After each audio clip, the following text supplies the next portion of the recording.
I'm Mr. Schwartz, and I'm reading Chapter 2 of Friendship According to Humphrey.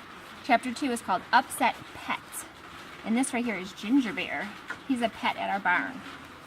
I'd had bad days before. The worst day was when Ms. Mack left. She was the substitute teacher who found me at Pedorama and brought me to room 26. She almost broke my heart by moving to Brazil, which is so far away. I'd also overcome problems before, like getting Miss Brisbane and her husband Bert to go from not liking me to liking me a whole lot. But I never had a problem like this, how to make friends with a frog. Back in my early days at Pedorama, I'd met guinea pigs, mice, rats, gerbils, and chinchillas in the small pet department. If there were frogs around, they must have been over with the fish and less interesting pets. After school was over, Mrs. Brisbane gathered up her coat, gloves, and books, walked over to Og and me and said, "Well, fellows, you're on your own tonight. Have fun." And with that, she left. I recalled the first night I was alone in room 26. As it slowly got dark outside, I slowly got scared inside. I would have liked a friend to talk to that night. Maybe Og felt the same way. Like Tabitha, Og was new to the class, and I thought I should try and make new friends with him. Mrs. Brisbane had said, "It's not easy to be new. You should always listen to your teacher." "Don't worry, Og," I squeaked to him. "They'll all be back tomorrow, and Aldo will be here later." I waited for an answer. All I heard was silence. I knew he probably couldn't understand me. Still, I'd learned to understand what humans said, and for the most part, they seemed to understand me when I chose to squeak up. Surely I could do as well with a frog. I decided to try again. "Can you hear me?" I squeaked as loudly as possible. Either he couldn't hear me or he was just plain rude. I couldn't see him all that well from my cage with my wheel, my ladders, tree branches, sleeping house, and mirror, but I knew Aldo wouldn't come in to clean the room for hours. I decided to introduce myself as an experienced and well-loved classroom pet. I could share my wealth of knowledge about the schedule, the students, and the studies in room 26. Og could come to me for advice whenever he wanted. After all, you can learn a lot by taking care of another species. As Mrs. Mack told me, surely that included frogs. Open the door to my cage. It has a lock that doesn't lock. However, I'm the only one who knows about it. To humans, it looks like it's tightly latched, but trust me, it's not. Go. "I'm coming over, Og," I announced. Again, there was no response. I scampered over to meet my new roommate anyway. The glass tank had a big dish of water on one side and pebbles and plants on the other. There was a screen over the top. Sitting under a large green plant was a huge green lump. I tiptoed over close to the glass and peered in. The lump was even uglier than I first thought. At least compared to me. After all, I'm a golden hamster with soft fur, dark inquisitive eyes, and a little pink nose. Intelligent humans, such as Miranda Golden and Saya Nassari, have told me I am cute. On the other hand, was a sickening shade of green with bulging eyes and not a bit of fur on him.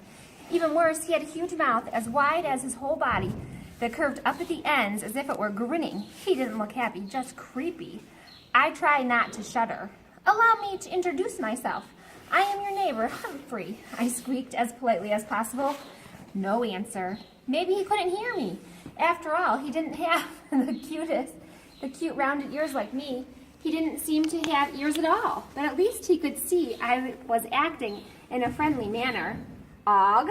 Stepping closer, I squeaked a bit louder this time. Even though we didn't know each other, I'm happy to extend the paw of friendship. Then, with no warning at all, Og lunged right at me and let out a loud boing. Go. I must have leaped a foot backward. Og couldn't get through the glass, but goodness, he startled me. "I was only trying to be friendly," I told him, backing up toward my cage. Boing. He sounded like a broken guitar string. I sneaked a peek at him. Was this grin a leer or a sneer? My heart was still pounding as I darted back into my cage and slammed the door behind me. My friend Og was scaring me like that. I tried to put myself in his shoes like Miss Brisbane said, but he didn't wear any. Neither did I, for that matter. I grabbed the tiny notebook and pencil from behind my mirror, Miss Mack gave them to me. No one in room 26 knew about them. No one knew I could read and write. Writing helps me sort out my thoughts, and I had a lot of thoughts rolling around my brain that night. Not all of them nice.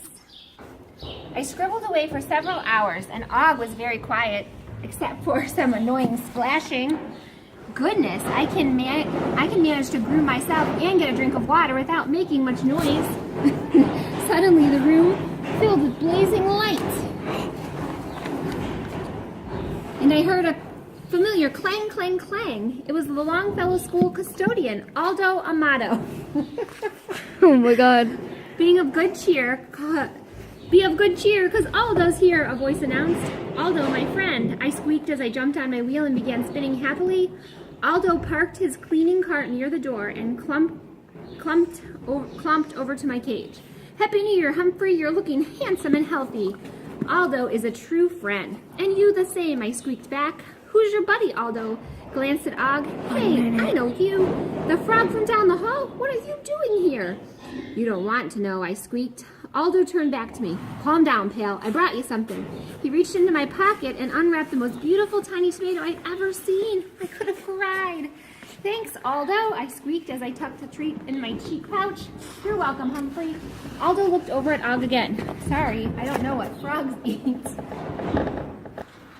You don't want to know either, I assured him. Aldo grabbed a paper bag and pulled a chair up close to me. May I join you for dinner? He asked. He didn't need to ask.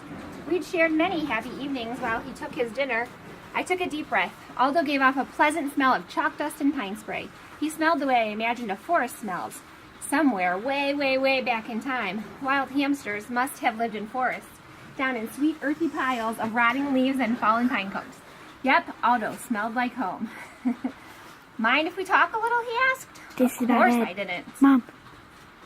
He asked. Of course I didn't. I've been trying to get old Lumpy to talk all evening. I got something to tell you. Humph. Remember how I gave my girlfriend Maria an engagement ring for Christmas? Well, I've got bigger news. On New Year's Day, she and I ran off and got married. He held up his left hand. A gold band glittered on one finger. I hope that you'll be happy, happy, happy, I squeaked with delight. Thanks, pal. I know I told you that you'd be at my wedding, but we decided to get hitched quietly. You understand? He asked. Naturally, I squeaked yes. After all, I helped them get together in the first place. And when I met Maria, she was as nice as Aldo. Yep, I'm an old married man now, real happy. But I've started thinking, Humphrey, I like this job, but it doesn't pay a whole lot. Aldo paused to chew a bite of his sandwich. I'd like to have kids in a house and maybe raise a couple of hamsters of my own. Fine with me, as long as he didn't raise any frogs. I sure would love to have my evenings free to spend with my family. Pal, I've got to find a new way to get a better job, Aldo continued. You can do it, I squeaked. Aldo was quieter than usual as he finished his dinner. I spun on my wheel to entertain him, but he was lost in thought. Finally, he folded up his bag. Guess I'm not good company tonight, Humphrey. I bet that frog makes better conversation than I do.